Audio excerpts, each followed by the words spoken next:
You're a strange gal. That's not a mood that I'm like, I feel like we know too much now. A transformative experience. You know, like I don't like that I now know that Nat paused it at that point. You know what I mean? Please listen carefully.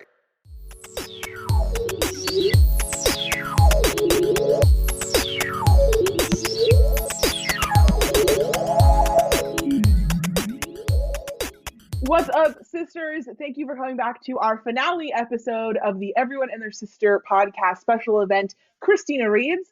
I am your host, Cristina, and today we are going to be wrapping up our hot debate on 4 excellent romance books, all about the sex scenes, because in adult romance books, those ones really define the genre. Why am I reading this? What is this adding to me? As someone who listened to all of these in audio form, which is always very awkward because you got to be on the lookout of like, can you hear from my headphones? I hope no one can because I'm just out and about living my life. This part matters a lot. So I'm going to let our panelists introduce themselves and their books. I'm Stephanie. My book I'm talking about is it's not Loretta Chase. Is Lord of Scoundrels by Loretta Chase. And this sex scene is all about the foreplay, baby. Okay? That's all I'm going to say. It's my brief tidbit. I am Natasha. I am defending Spoiler Alert, which is a rom-com set in the fan fiction world surrounding a TV show called God's the Gates. The sex in this is extremely well done for a romance, and it actually convinced me to pick up Olivia Dade's other books. Wow. My name is Marina, and I am defending the book Take a Hint, Dani Brown. And the sex is phenomenal. IKEA could not handle it. I'm Chenise, and I'm defending The Kiss Quotient by Helen Hoang, and it's about a sex worker named Michael teaching Stella how to be intimate and get it on. Thank you for our panelists for introducing themselves. This is going to be a very important episode. This is really the crux of why we decided to do this show. We saw Canada Reads. We love it. We love people arguing. We love arguing ourselves. But we wanted to talk about one of the most important things in a romance book, and we wanted to argue about the merits of some sex scenes. Are they worth me reading? Are they worth you reading? Are they really doing anything for anybody? So really excited to talk about this. If you have not seen our previous episodes, then we recommend that you do, because otherwise I don't see how this would make any sense for anybody. What we're going to do is go through, debate the sex scenes and the merits of sort of each one. At the end of that segment, we're going to have a vote on which person debated the sex scenes the best, and also which book had the best sex scenes. So sort of a dual vote for that one of like, how does that work? And then at the end of this episode, we're also going to have a final vote of just which was the best book overall. We will have our crowning winner, who will win absolutely nothing other than knowing that I enjoyed having to read their book, which can't always be said for every book, even all of the ones that are on this panel right now. So let's get right into it. And let's start talking about the sex scenes in Lord of Scoundrels. Steph, we're going to start with you, since you've kind of been on the tail end of some of the other conversations. And it's hard to pick a main point with regards to the sex scenes that just like didn't work for me. But I'm going to get to the heart of it. And I recognize that there's an element of this that is a bit personal. It's not something that I could say is like objectively true of the book, but it's hard for me to not understand how it isn't. I dislike this man so much that every sex scene is like, I just don't care. Like, I can't get into it because I fucking hate him. I don't think he deserves the orgasms he's getting. He certainly doesn't deserve to be getting them from her. Like, it was a real struggle, because when you have those feelings about a character, you just, it was hard to even really get down to the bare bones of like, did I feel like these were well-written sex scenes? Because I'm just like, I don't fucking like you. She should be boning someone else. I don't even know who else, but just literally anyone else. So they made them a little bit, forgettable and not very memorable for me. She has like a first time where they like at least acknowledge it's her first time, but it's a little bit unrealistic in maybe how like it's portrayed. I guess that could be one technical argument to be made there. It hurts for like a second, and then she's like, no, but at the end everything was fine. And, she comes and everything's great. Maybe that's not super realistic for a first time, particularly not for this kind of setting. But overall, it's just, I fucking hate this guy so much. But you're allowed to hate this man. Of this You're tell me about the allowed merits of to these hate sex this scenes. man. You're allowed to hate him. The only thing that matters is that Jess and Dane are into each other, which they are. They are super into each other, and they're hot for each other. For example, guys, as we all know, my favorite scene in Pride and Prejudice is when he gives her a lift into the carriage without a glove on, and they touch bare hands. I would bet $50 bajillion that this book, Lord of Scoundrels, influenced that scene based on the scene where Dane is sitting in a cafe and she has a long glove on with all the buttons that he needs to undone. So he's slowly unbuttoning her glove, but meanwhile he's talking Italian to her, and he's like saying, "Oh, the weather's nice outside, the sun is shining." But then it turns into him talking about all the dirty things he wants to do with her because he's so into her that he wanted it to be a joke, but it turned out being real.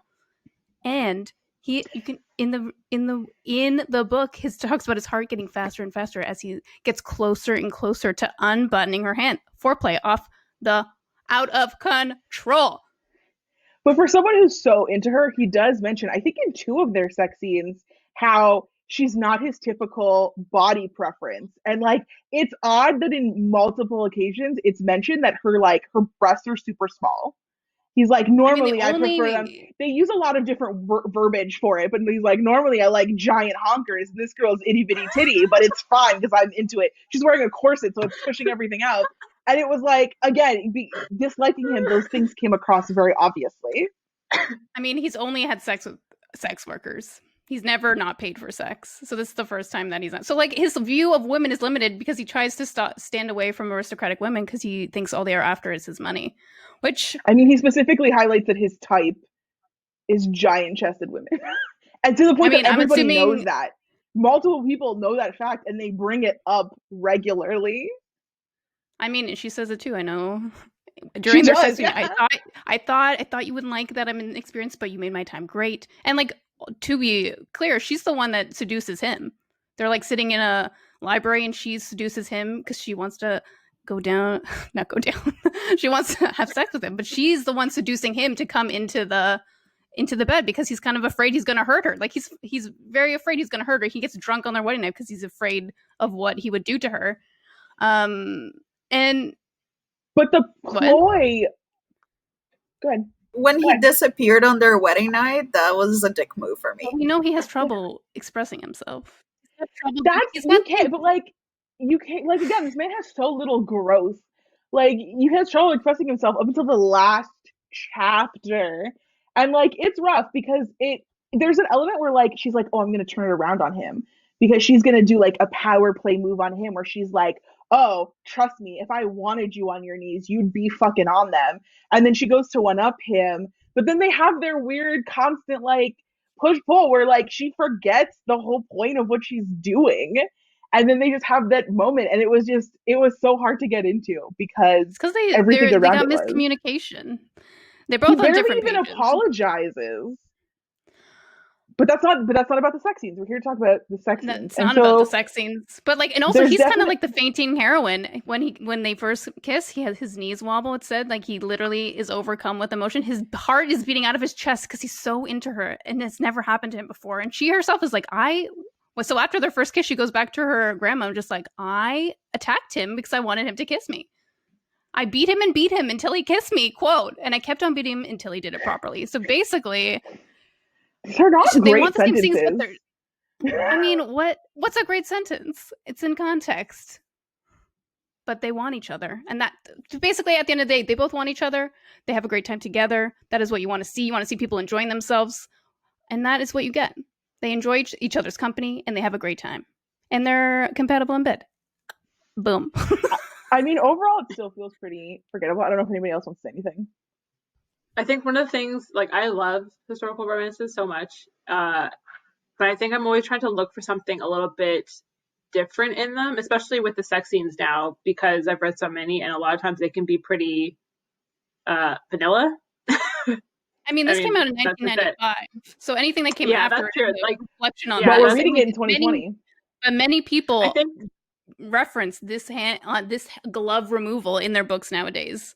For example, Kristen Callahan Contemporary references this.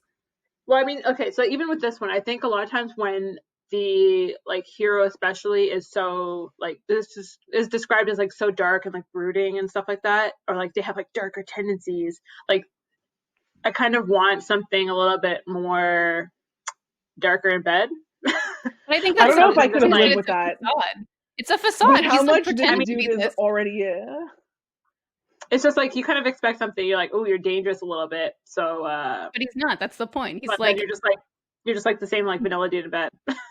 he's afraid. Yeah, for he's how scared. doesn't like need to be, well known like- he wants to portray his like sexual prowess. Mm. I mean, isn't that Overall, the I most just- hilarious part? Is that he's not. He's not. It just He's felt scared like forgettable. her. They're on the. He's terrified of what he's gonna do. He's not gonna be good enough. She's not gonna like him. She's gonna run away. They're gonna get divorced. She's not gonna love him. That's basically underneath all that brooding man. You got this guy who's like, oof. Yeah, but again, That's like Sure, he does have issues. he does. Yeah, but he doesn't really attack any of his fucking issues by the end of it. So even when you have the final sex scene, you're like, this might as well be the first one. We haven't grown as people since that first sex scene. We're in the same position we were in last time, and then They're admitting that they like each other. That's growing. That's together. They're like, oh, they think can it comes down communicate to, to like, each other that they're they kind want of each forgettable other, in which this they book. couldn't be able to do before because they were all thinking about the game and the society and all this jazz and like corruption. And then later But then on, you they're- expect, but like when you have that kind of like contentious relationship, you kind of expect like something like better in bed, like that they're gonna like hate fuck all the time. But like I mean, it's I just don't like think the hate fuck would have worked forgettable. because essentially, like I said, he's not what he portrays. At I know, all. but it's in like the you whole just want what like you a see. full relationship in bed too, and then like you don't get any of that, and it's like forgettable. particularly I mean, in a she has a premise nice of like enemies to experience. lovers. So she still has attitude. When it comes to like historical, again, same thing that I mentioned in the last episode. I think that a historical author has to overcome so many more hurdles for the couple to even just touch each other. So I think that in that sense, and taking into account the fact that it was 1995, I think that's a pretty steamy book. Another thing as well, I think connected to the fact that it is historical, I'm not going to say always, but let's say 9 out of 10 historical romance books, the main female character usually has zero experience in what she's doing. So then it's a matter of the author finding a way to equalize and balance that relationship in bed. In this specific book, the way that she finds to do that is the fact that he is shitting bricks. He doesn't want to like let her down. Like he thinks that he's gonna be rejected by her. So I think that in that sense, it was done really well. You're welcome. I agree. Thank you. Yes. I still can't. I mean, we have to move on with them, but yeah, in terms of the sex scenes from all of these books. But again, you started off with like a coming All of in them, with you said. from all of them. But you started off- Disagree. What? Disagree about what? I said all of these books. Yeah, Yeah. I think in comparison to all of these books, it's easy for Lord of Scoundrels to be one of the most forgettable because of the drawbacks of it being from 1995. Yeah, that's why I was like, why are you disagreeing with me? I thought you said all of our books were forgettable. And I was like, no. excuse. I mean, I don't that's think what you were saying. But like I think like, the that's foreplay is what's more important in this story rather than the actual sexual. I mean, historical definitely has to depend more on foreplay anyway, just because that's what gets people going for historical and they romance do fans. it very well. Or I will say, however, despite that, this is like does historical right? I have seen it written better in historical. Yeah, like I feel this like can that's work. the point too. The one thing that I did not like about this book and the build-up, again, I listened to the audio. The scenes where he tries to seduce her in Italian are horrible. Yes, absolutely. Oh, really? I also have some had minor questions the about narrator voice or the words. the words. It's very cheesy. I think the narrator might be. I think it's just in the narration in the moment for the audio, it came across very cheesy. But I think that maybe that's more because it was audio. Sorry, he's not It's a Adam format Gomez. problem. He's not It's a Adam format Gomez. problem. He It's can't not get her away with problem. this. No. I read it physically, and it's still a problem. I did not care for the Italian at all. And I don't want to get super into it, but I did have a question about like why does he even know Italian? Because considering how early his mom mother's left and how His he mother's needs to not remove. Italian. Yeah, but up to But him like, being 8 years old, not conversational seducing Italian. And then you would think, considering he has no Italian people in his life after that, and he would really separate himself from his Italianness because of a lot of problematic descriptions about the But it's way he's one of the being ways he described connects when to it comes to that his stuff. mother is through You would think Italian. because he wants, but he doesn't want to connect to his mother. He talks about all the time. He hides her portrait. He doesn't want to be connected at that time. So it does Yeah, feel like because an she excuse to be like, abandoned oh, him. you know what's And the one sexy? thing that he Dudes does is talking break. in other languages. I mean, it does it again. Jessica's into it. What does Jessica want? She wants him to talk Italian to her. It makes her hot and bothered. Then it's okay. That is what she wants. That's what she. It's okay. If it works for her, that's It true. works for her. It's Yeah, not but supposed we're the to ones work that are for her. reading it. Well, you're It's supposed to to be work for putting the yourself in her. reader. Yeah. I mean, I was gonna say it's supposed to work for the reader. Jessica wants. I mean, it worked for me, as we can see. Oh, Clearly. But yeah, this is a book. went away. At the end of the day, we went over top. like, we did. We're But done. that's why we put Lord of Scoundrels in first. That was Lord of Scoundrels for the sex scenes. But now let's take a minute. Let's talk about Take a Hint, Dani Brown. Now, Take a Hint, Dani Brown has gotten mostly favorable to very good reviews throughout this whole show. And I can't even say I didn't enjoy any of the sex scenes in Take a Hint, Dani Brown. That's also would be very false because they're very well done. But on a very deep personal level, this is a big issue I have with Take a Hint, Dani Brown that I think can happen because of how much I like Zaf and because of how much I like these characters. Zaft is such a great soft boy. Like a lot of romance has the standard alpha male bullshit. You have to fix him. He's super hot in bed. He'll grab you. He'll pick you up, and it's like a whole fucking chapter about that. And that is for me where it's like a lot of romance starts to feel the same and doesn't really work for me. So I love that Zaft is a very soft boy. That's arguably my favorite thing about him. And in real life, someone can absolutely be a soft boy, a gentleman, and then in bed, it can be very reverse. Like, I get how that's a thing that can happen. But when reading this book, I was actively disappointed that once they actually start having sex, we start to fall into those tropes of Zaf very much being like the one in charge. Like, Dani to me had such big Dom energy that when we end up with them actually having sex, we have a lot of those same storylines, those same tropes of like, he grabs her and he can lift her and she loves it. And his voice is low and growly and he tells her what to do. And like, all of that ended up kind of falling apart for me because I was like, no, but like, I was really excited for this aspect of this book that I thought I was going to get. And even in a very well written sex scene, it ends up just like not doing it for me, not doing anything. Cause it's just like, again, similar idea from the last episode, where this book starts to feel like Others is where it's the only time it starts to fall apart. Because otherwise, I mean, you can't tell me that someone like Dani isn't also going to be like a fucking force of telling people what to do in bed. Like, they definitely have a very healthy sex life. I don't actually think there's anything unhealthy about the portrayal, but yeah, I could have done a little bit more Dom Dani than Daddy Zaf, for example.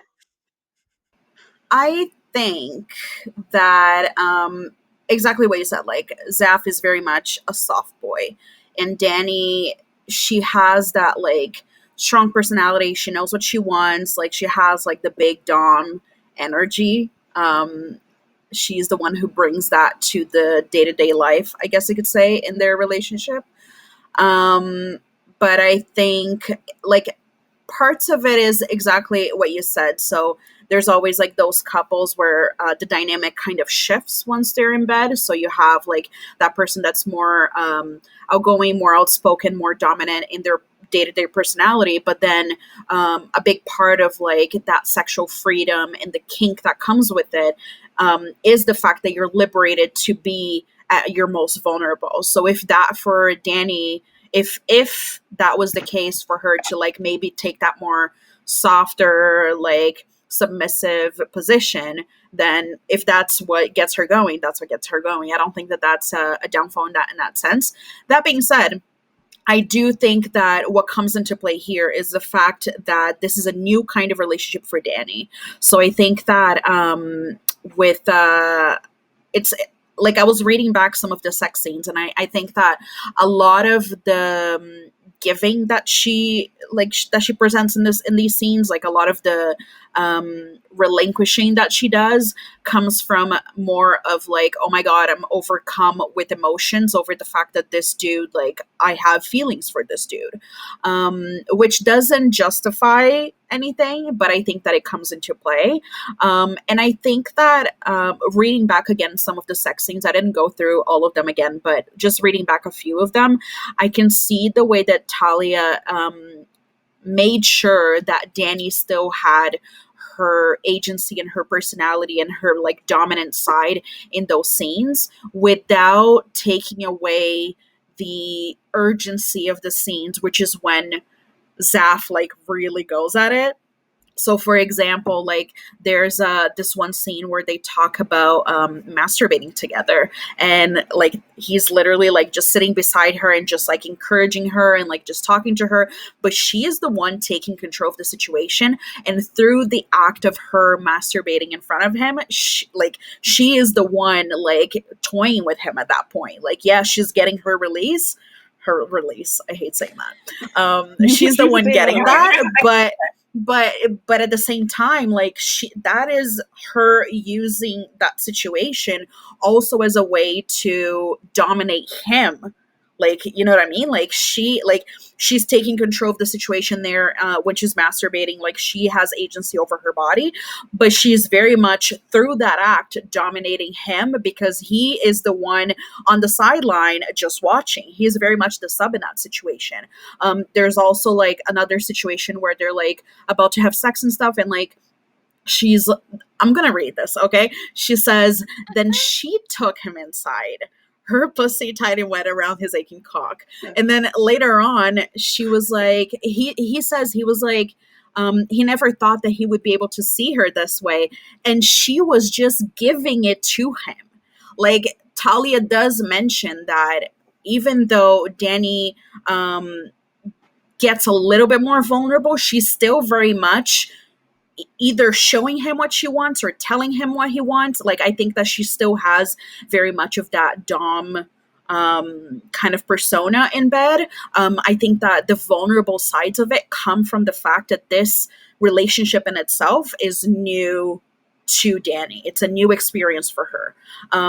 I also would be remiss if I didn't mention the table that they broke together. That scene was excellent. I am 100% sure that table was like a 2008 IKEA collection that was ready to go anyway, but they really gave that table a hard time. It's the Lack series, 1999. We all know it. It's your first coffee table out of school. The first time you live on your own. You got the Lack series. We know. Now, let me tell you something. If that was like a Hemness, that's even more impressive. That one's got stability. There's extra screws, okay, in the Hemness line. So if that's what we're talking about, damn, even more. That's karate chopping your way through a table during sex. There you go. But just like to again wrap it up, I don't think that in the book, like I don't think that Dani gives up that dominant aspect to her. I think that part of it is just her as well adapting to this new type of relationship. I think it's something new to her, and ultimately something that, like I've mentioned before, like it's up to them to meet in the middle and find out what works for them, both outside of the bed and in the bed. So I think it was fair. I think that she had her agency. I think she had her Dom moments. It was great. Like, this book is hot. I have to agree with that. I think I appreciate what Talia does is she doesn't fall into that. I think it's personally, I think it's a false narrative to go if somebody's always going to be fully dom and somebody's going to be fully sub. I think there's always that switch thing with a lot of people, and I think I was going to say her name is Danica. Yeah. You call her Miss Danica when you're talking about it in this sense. Thank you. Miss Danica. I think she definitely experiences that differently in different relationships, and I think you kind of hear a bit about, like, I would have loved to have seen it, but her with Joe, I think, would have been a very different dynamic in bed for sure. I agree with that. And I will add one thing that maybe it will take away points from me, but I do need to acknowledge this. there's no right or wrong way to represent a bisexual person, but linked to what Nat said, I would have liked to see a little bit more in the beginning of almost like the wrapping up, like the ending of that situation with Joe, just so I could have a taste of what she's like, Dani is like with like women, or even just like more feminine presenting people. I think that would have been a really cool dynamic to see. But again, there's no right or wrong way to portray a bisexual person. Everyone is going to be different. Yeah, but I think still enjoyed it. Yeah, no, I think to that point, that is also where it sort of comes from me. For it's like, I just in the way that this book is subversive is when it's at its best. The fact that Zach really doesn't feel like your traditional romance hero, the way that Dani doesn't feel like the way their relationship unfolds to me is so strong. So if she had taken that choice to continue to subvert it a little bit more, to show this other version of Dani with a woman, to again, because even where all of those things are true about the sex, but it does make it start to feel a lot more similar to other romance books, that's where it could have even knocked it out of the park further for me, because the parts of it that are different from your usual romance book are just so well done. Do you think, and this is a question for everyone, do you think that part of these scenes were like more toned down just to fit more within like the marketing, like, you know, like the genre type of thing? Because like even that scene, for example, before they break the table, they're leaving her symposium event, whatever, she's the one who pulls him into the alleyway to like get it going in the alley, and he's like, let's go home. Like, she's the one who's being like, you know what I mean? Like, I need to get this now. But I do agree. Yeah, like it could have had more of that spiciness to it, but I think from like not a plot, that I definitely read every book. we all talked at the same time. Okay, not I was just that saying, I'm your- but a plot level, you can't have too many sex scenes because that's going to take away from the plot of the story. I think Dani Brown had a perfect balance between enough that you were satisfied and not too many that you're like, oh my god, fucking again. Like, how smutty. But I mean, it's like, do you have more times or do you have like spicier levels in those couple times? It's a delicate balance. And like quality matters here too. So like it's like, yeah, if it's a really good one, you're like, that'll satisfy me for yeah. And it's implied. It's implied in part, like after I think after the book reaches a certain point, it's implied that like as they like keep in touch, like she's preparing for the symposium, they have like calls and stuff. Like it's implied that they still hang out after, what is it, 9 o'clock? 9 o'clock, she like shuts down her laptop and he comes over. Like all of that is implied. Like it's told.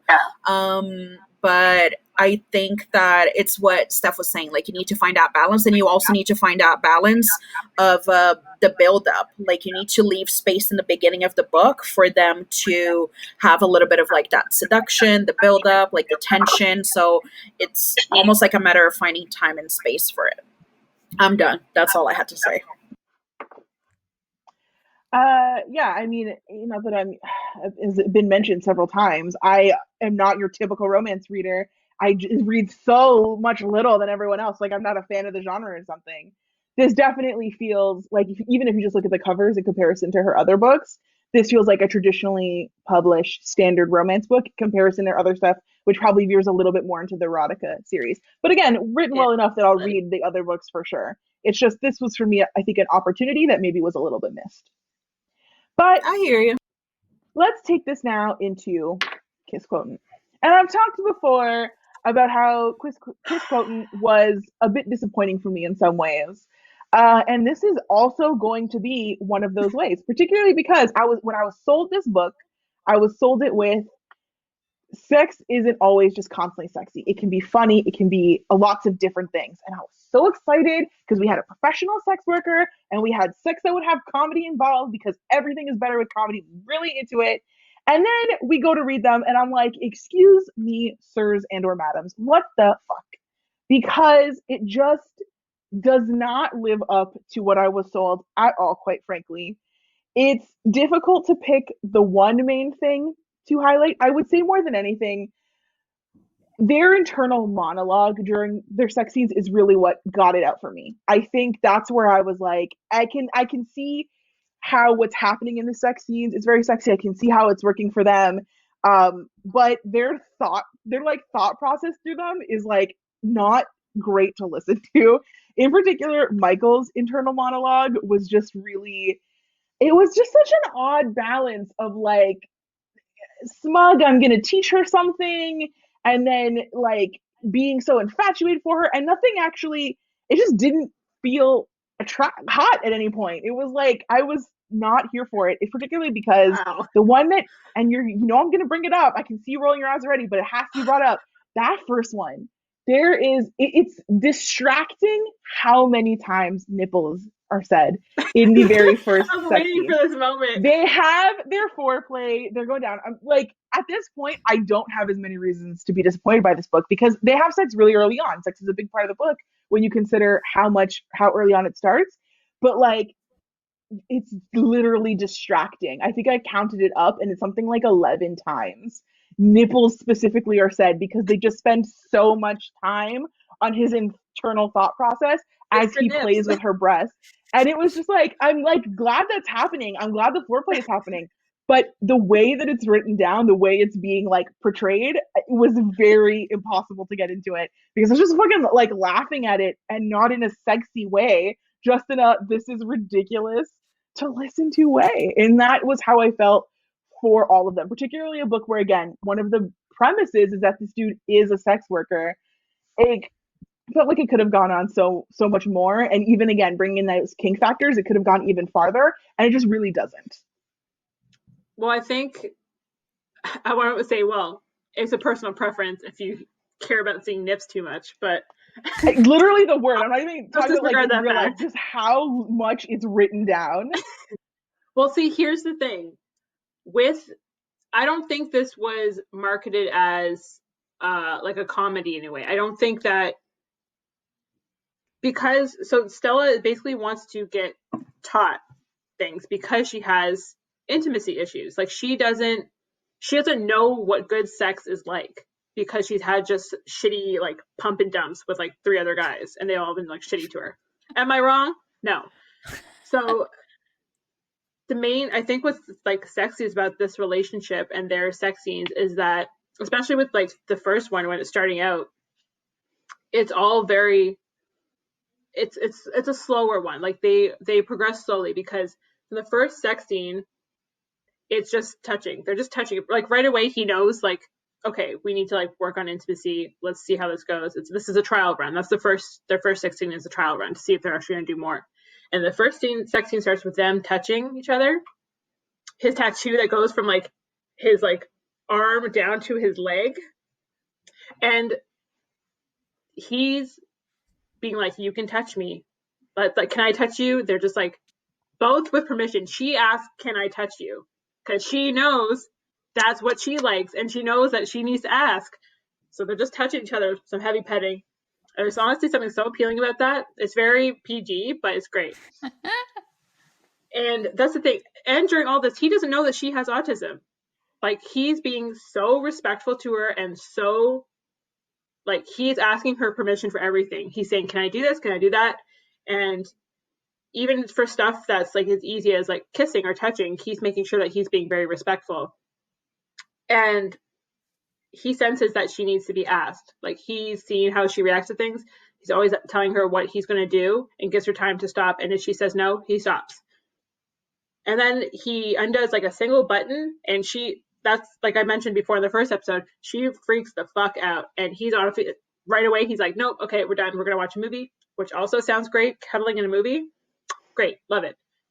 And he says, you can, to leave the clothes on while they're watching the movie. He says, you can leave those on if you want. I'm here for you, Stella. Don't forget that you have the final say on everything we're doing, which is just, we love it. You love to see it, especially when he realizes right away how she's not into this.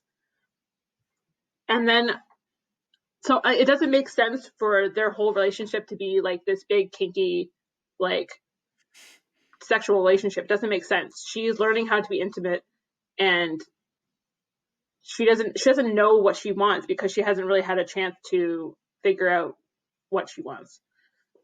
So I think like the hottest thing about this relationship is them like working together on this, and it doesn't make sense for him. It does, like, as much as he's like the professional, it doesn't make sense for him to be like, I'm going to bring out all the stops. Watch me do this, flip this thing, smack that. Like, it doesn't make sense. It doesn't make sense in this relationship. So, yeah.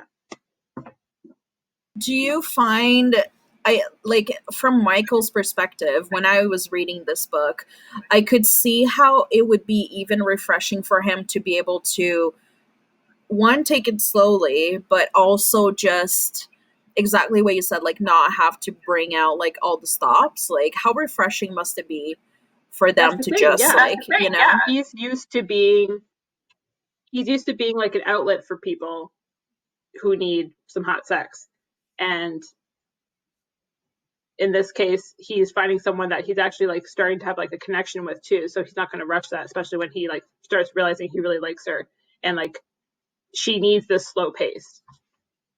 I was just gonna say, what's the name of the other customer that he has? The number of questions in this one, we're not really debating at this moment. Like, a just question and answer portion is what we've been in. No, Eliza, that's the thing. I was just gonna say, like, the comparison of him with Stella and him with the other lady, whatever her name is. Eliza. I think and again, this is me assuming because I'm not a sex worker, but imagine as well, like when you're in that situation, I feel like customers are probably unconsciously always trying to be the previous customer. They always want to be the best customer. They want to wow the sex worker. For something, like, you're not just randomly going, it's like you want something out of this. So like you go into it with these ideas already. And like if a sex worker, you expect it to be like a professional thing, like this fucking big. But okay, this is not a question. This is, I remember, I don't remember this scene, but I remember Cristina mentioned this in a previous episode. There's an episode, not an episode, a scene where he goes down on her even though she says she doesn't want it. Is that what happens? Yeah, there's an element of, and this was one of the ones that stuck with me. I think there's really only two scenes I particularly remember. I remember the first one because of the nipples, and I don't think that can be hand wave, given how there's many different words for them, okay? But really, we just went there a bunch of times. But yeah, he wants to go down on her because he wants to pleasure her, but she basically talks about how she doesn't like it. And there is a element for me that does feel gross when I read it, because he's trying to basically explain, like, no one has done it properly for her before. And because this is a book that's written, like, he's right. The book is written in the sense that, like, that is correct. No one really has done it with her in mind. It's sort of been like something that they're just kind of getting through, and that's why she doesn't like it. But for a book that otherwise, I even agree, consent is very well written in terms of how much they talk to each other and how much they ask about things. That one really stuck in me of like, but no, like, she doesn't want this.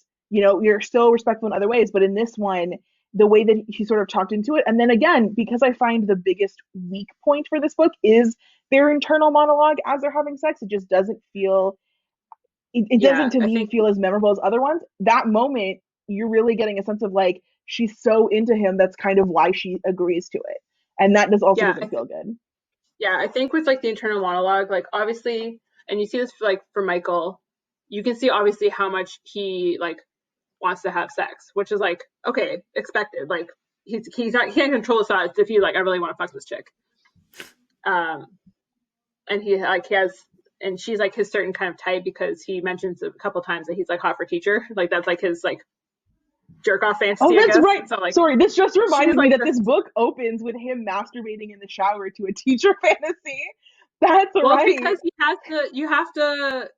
can't be like, you have to you like can't sustain come on the yourself. First time on a date. Yeah, exactly. That has to be your second time of the night. Show off, right?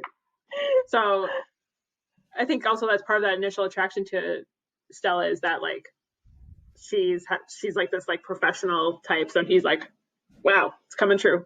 It's coming up aces. I do think that it's like a lot of their internal monologue, his stuff is like that, where he's like, I am super horny and I want to just fuck her, but also like he's being respectful. He's like, no, like this is about her, like I gotta respect that. And she's also like, mostly her inner dialogue, like monologue, is like freaking the fuck out, but also being like, this feels really good when it's done well. I do agree that like the way that, at least I guess if it's thought, or like the way that he thinks about it, is if he's like, no, it's me, like I can do it. I'm not like those other guys. One of those fucking things. but I think he is trying to, I don't want to say push her out of her comfort zone, because that can be really misconstrued.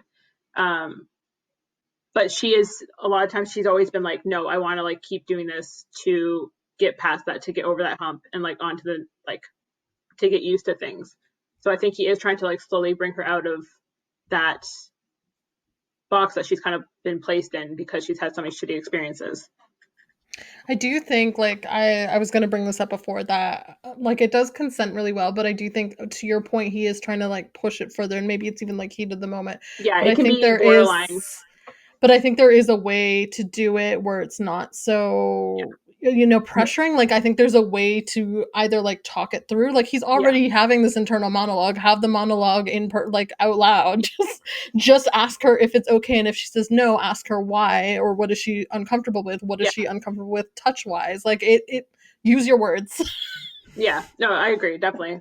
Because if like, and that's, you can't even have autism as a factor, because this has nothing to do with like sexual consent. It doesn't have anything to do with that. Yeah. So I don't think that that's an issue, or like that's a factor in this at all. But yeah, I do think that it could have been, if they just talked about it, it would have been completely fine. And on that, I think we're going to roll over into our last book. So this will be our last discussion or debate part of this episode, and we are going to go into spoiler alert. She's like, and she's ready to go. I will fully admit, in terms of this section, I actually really like spoiler alert. I thought the sex scenes in spoiler alert really well done. It was really nice, and this is something that's true of Take a Hint Dani Brown as well. But it was really nice to have a plus size heroine be very reveled for her body without it being like some kind of fetishing thing. Like, he's very into her, and her body is described so often in the sex scenes, and I really like it. And that book, more than I think any other book, is also the example of like her sexual needs coming first, even in the case of something like Kiss Quotient, where there's a literal transaction to be like, you're here to teach me. Spoiler alert still somehow comes in and is like, yeah, but a lot of those sex scenes are really about her. And I think for the most part, well done. Where it falls apart for me, and this is like was something that I really had to highlight. Again, we come back to internal monologue, but also not even internal. This man says these things out loud as well. In terms of being taken out of a scene 100%, the way Marcus, his dirty talk in spoiler is, and again, when we're talking about this, we're always talking about personal preference, but bruh, cringeworthy for no thanks. My personal favorite that I really have to highlight is that in the very first sex scene they have, after he fingers her, and it's a really well done scene up until that point, he takes his fingers, and this man says in earnest with his whole chest that he goes, tart and dewy, like he's a fucking restaurant critic in Ratatouille.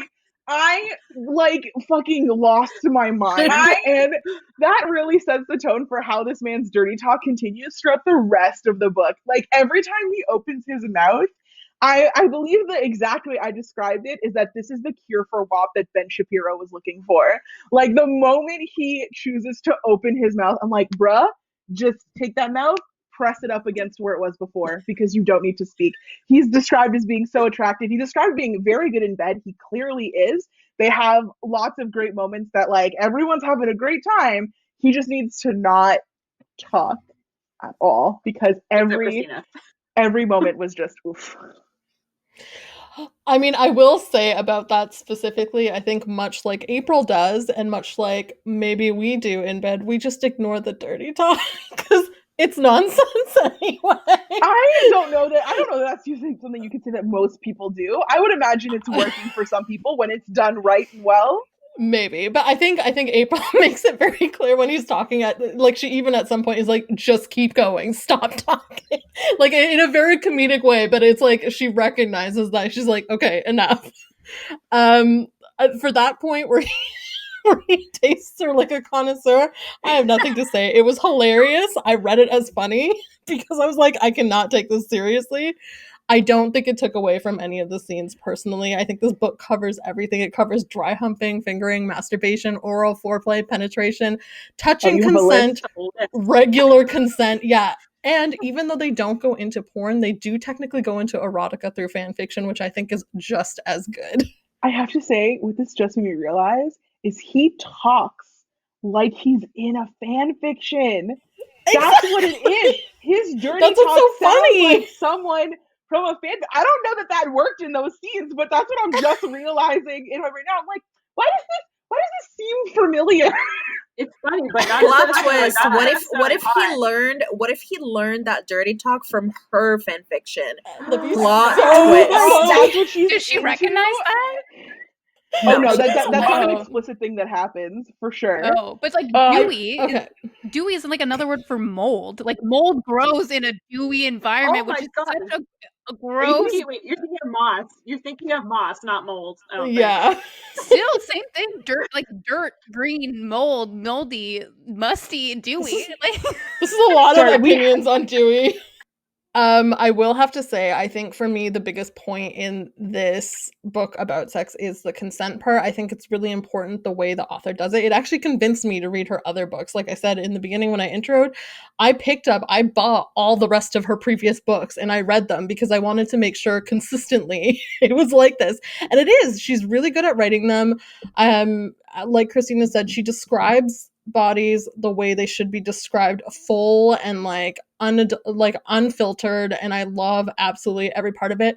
Marcus may not be good at the dirty talk, but the way April talks is freaking so good. There's, I think their very first scene, they're in the kitchen and he's they're talking about food. There's a whole argument about food, and then he's like, well, are you hungry? And she's like, not for food. and I was just like, okay, she came to eat today. Like it was just like, I was like, I'm here for this. I love it. I think it did a lot of things really well. I think the touching thing was another point for me. I mentioned it before. I think that's not, you don't see that ever pretty much in romance, asking about whether touching is okay. And I think that's really key because it's not just assuming that the person might have a problem with certain areas like secondary sex characteristics. Like you don't know what a person's been through, their trauma or anything, and it doesn't mention those specific things, but I think it's good for the reader to read. I think it portrays healthy sex in a way that people should be reading it and should be enacting it in their own lives personally.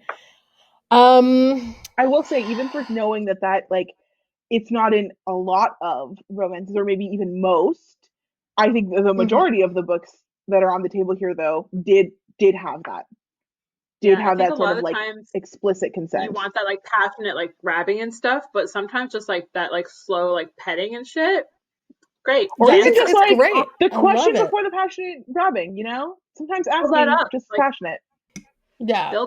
I do also think another important thing, fat girl on top. I was like, also, yes. I did like that quite a bit. Fat girls can do it too. I was just gonna say, like, I mean, not to give you more points or anything, but I feel like, spoiler alert, did give me the fat girl in bed representation that I was hoping to get from Dani Brown. I think that, like, Dani Brown does do it really well, and, like, Zaf absolutely, like, he adores her and loves the way that she looks. Like, when he talks about, like, her little, like, her booty and, like, her little shorts and stuff, like, it's cute, like, and you can tell that he's really into it.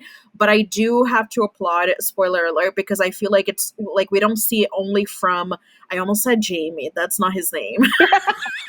Marcus? That's another thing, too, like, this is all sex scenes with a very specific human face.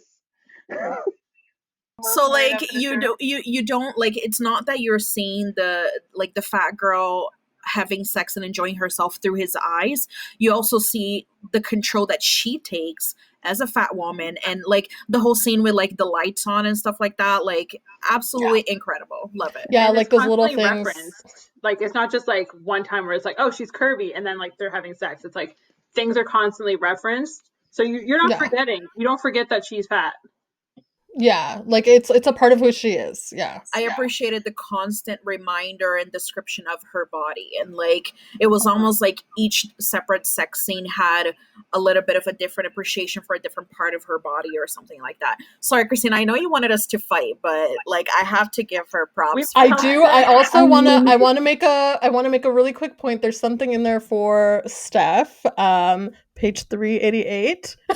I found it for you. Yeah. There's a moment where she's on stage and he clenches his hand and it twitches slightly as it's curled by his side. I love a And clenched he's hand.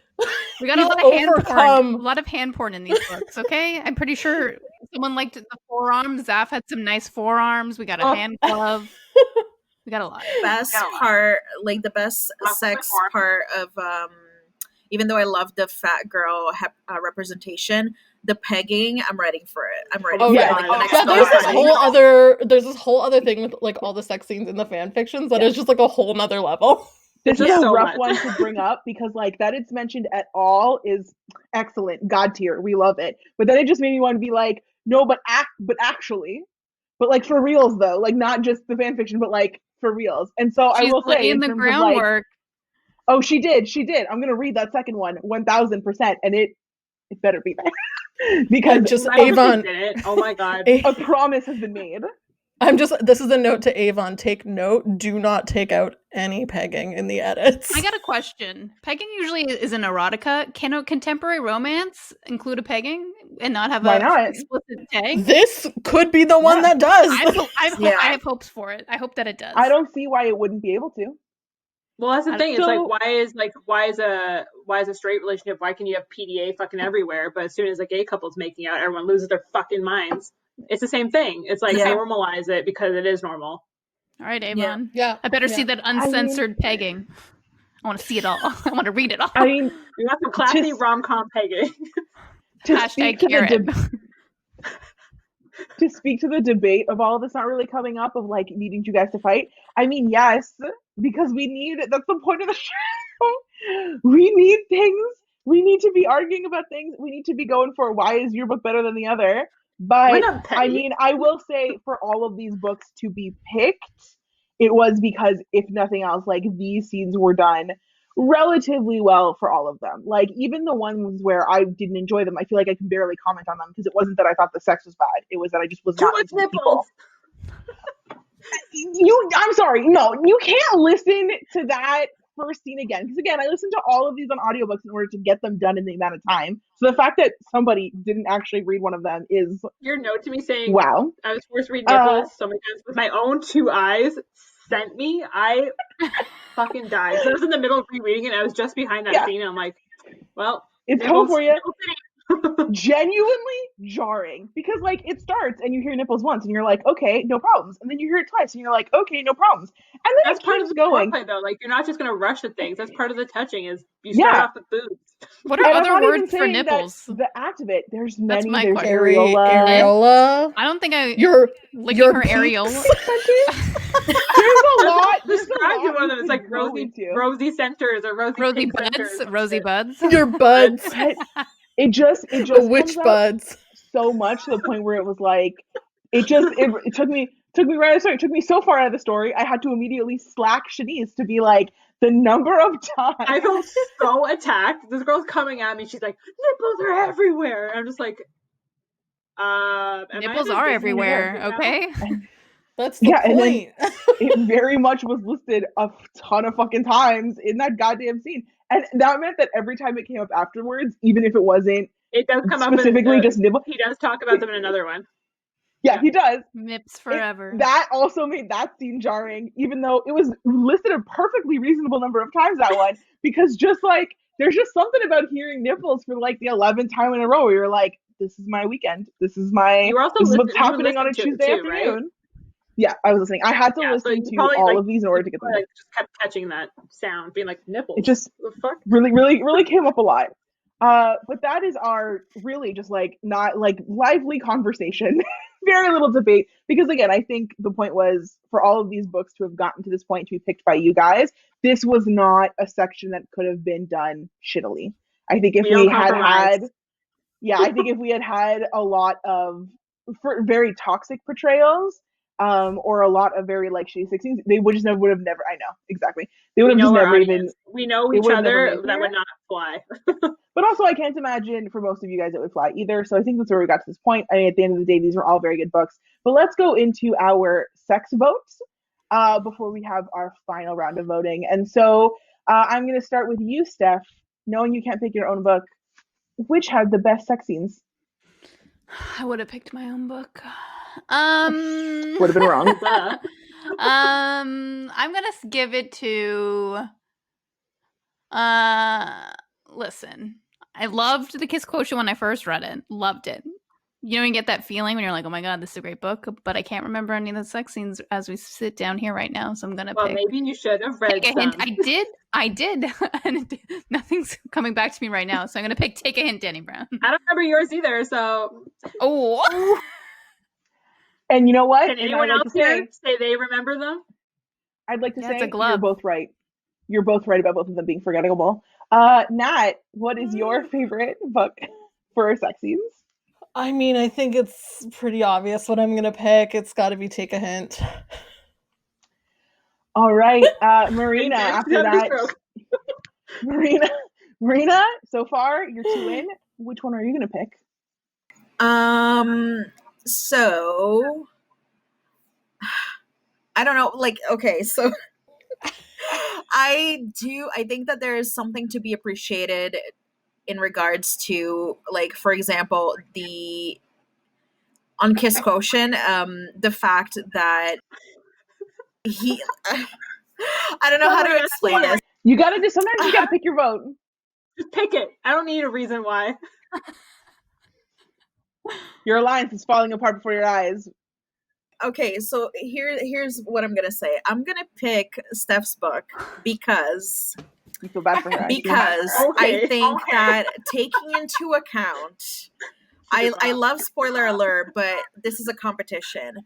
That being said, Steph's book, I will say, in comparison, I think that taking into account the fact that it's a historical romance and there were so many hurdles to be overcome, and I think that there is a lot of really great build-up with, like, the glove and all that. Like, that glove scene is, like, it's, at least for me, it was the most, like, unforgettable scene of the book. Getting shot was just like also These are getting undeserved hot. compliments. shooting your man. But So we hot. we have your vote. I don't want to spend too much time on it because we do have to go on. Not Mine's to only stop you getting a bunch of rave reviews, Steph. Yeah, the only time. But Hello. on the back of that, Undeserved. but on the back of that, your Disagree. book has now been picked. Your book has now been, oh, sorry. I haven't Has anyone voted not yet. voted yet? Chenise, my apologies. Again, I went to go to Steph. I just don't want you to vote. I'm like, no. Chenise, what is your pick? I think I'm gonna have to go. I think just because I like these characters a bit more, and I like their like relationship dynamic. I think I'm gonna have to go with Take a Hint, Dani Brown. 2 rosy nips for Dani Brown. 2 rosy nips for Dani Brown. And one broken IKEA table. One set of rosy nips. I have to say, I mean, I think, again, in terms of the conversation, this helped.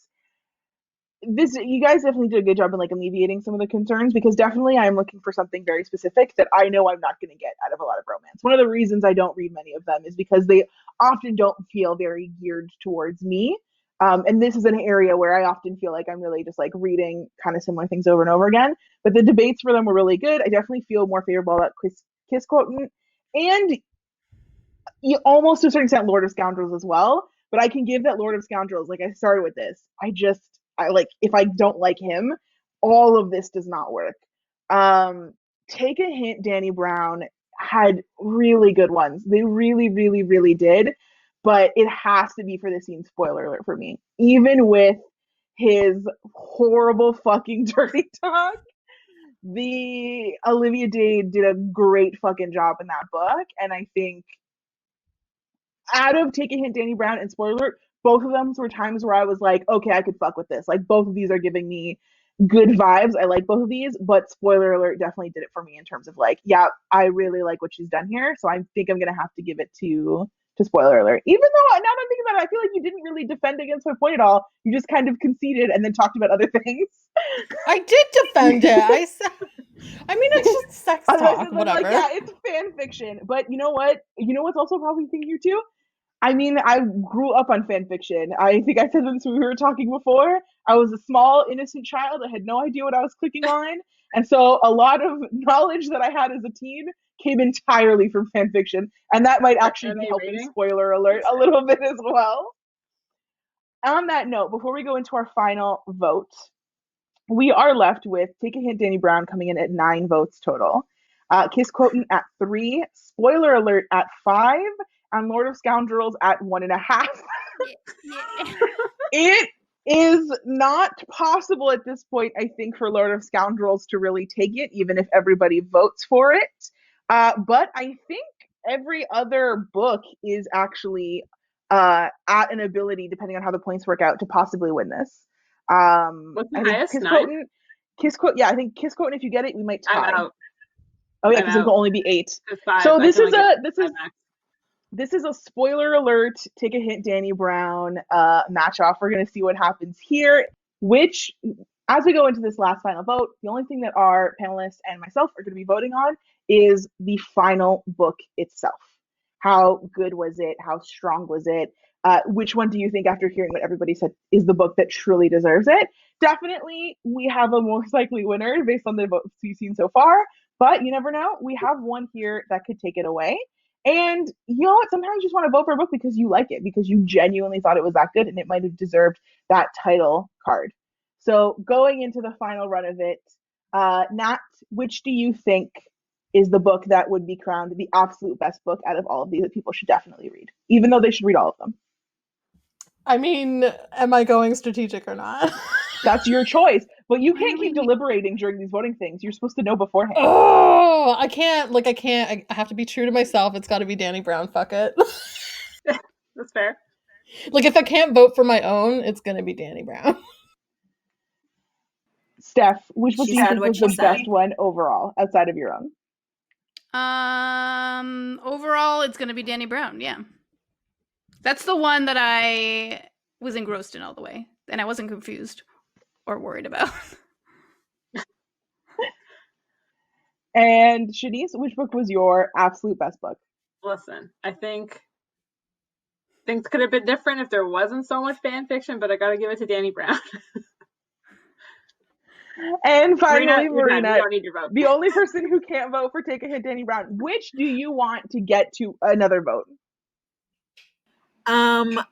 The only reason I am not voting for spoiler alert is because I do not like the catfishing / lying trope. It doesn't work for me. So I'm going to go with Kiss Quotient. Oh my god, me? Right. I'm so honored. That is the only reason. The sex in spoiler alert is far superior. Oh. If you're looking to read a book for the sex, read spoiler alert. Oh, yeah. Now, there is no tension in this last one because for all the talk of strategic voting that y'all did before we were planning this, so excited to vote strategically, so engrossed in the idea that we couldn't have specific things to vote on so that you could vote strategically. No one did. And so Take a Hint, Dani Brown has a total of 12 votes, and it will at the end have a total of 14, because I also agree. For me, this was a book that hit all of those points in every single one. I think if we didn't have the debating side of this, it would have swept it for me. Spoiler alert, a little bit edged out on the sex scenes, but even then, that was a tight race. Like, it could have gone either way. Definitely, Chenise, Steph, and Nat being able to fight for their book as much as they did is what helped some of these other ones get those votes, because 100% Take a Hint, Dani Brown kind of swept. That leaves at the end with Take a Hint, Dani Brown once again at 14. Kiss Quotient came in with 4. Spoiler alert came in with 5. And Lord of Scoundrel coming in with 1.5. Thank you guys so much. Do you have any, Marina, you are crowned the winner of absolutely nothing. You have won. Sorry. She said, I was gonna say, are we gonna do like Canada? Are we gonna do like Canada Reads, where the losers talk to their authors? We're absolutely about to do a little. How do you feel about losing? Before we get into it, Steph, you had a rough time. You came in with a book that not a lot of people ended up really liking, but you love this book. You fought for it hard. I have to appreciate that. I don't feel that anybody else brought your level of heat. I would agree. And that was what I was looking for. No one matched me on my debating level. I feel like you came in. the most passionate. I think, Marina, I was anticipating a lot of debate from you. I think you rested on your laurels a little bit. And while that ultimately did end up working out for you, I think if we had had one other, real strong book, maybe if Spoiler Alert hadn't been so fan fiction-y, maybe if, Lord of Scoundrels had some better characterization. I don't know if that would have worked for you. That's exactly my point. Like, you guys need to bring in your A game if you want to fight with me. You know what I mean? And so that's why you were like, I'm going to kick back and relax because they didn't bring their A game in. They didn't. It is what it is. So how are you feeling, Steph? You're at your loss? It's fine. This is the first time we've ever tried something like this. I think if we like this enough, for you guys, maybe we'll do another one of these again. Maybe it'll be both video and audio. At that point, maybe it'll just be audio. It really depends on how all of this works out. But if you did like it, please let us know. Once again, a big congratulations to Take a Hint, Dani Brown. I think that book very much deserves the way that it got here.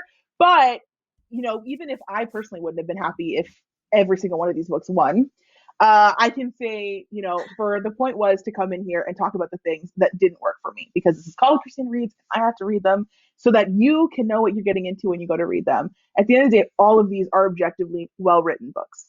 They are very good. They are very popular. When you look at the ratings of those books, they're high for a reason. If you haven't already read all 4 of them, you could read all 4 of them and have a good time. But hopefully some of this is also let you know, like, hey, this is what's in these books. If you also are as heated as I am about some of these things, maybe 1 or 2 of these is not the book for you. But definitely all of Olivia Dade's, all of Talia Hibbert's, all of Helen Hoang's, even though I think she only has 3 books out. Just 2? 2 books out next year. We're waiting for you, Quan. We're waiting. Yeah, and Loretta Chase has an insanely large career. If you like The Sound of Lord of Scoundrels, if you like that book, you have books to take you through all of 2021. Or if you read at the level that like Steph and Nat do, another month. A week. So you get a month full of reading, full series, ready to go. So thank you so much for joining us, guys. We're going to wrap this up. As a reminder, this special presentation is from the Everyone and Their Sister pod. We release new episodes every Tuesday where myself, Nat, and Steph all talk about things we love. Sometimes we get this heated, sometimes we don't. Really depends on what the theme is.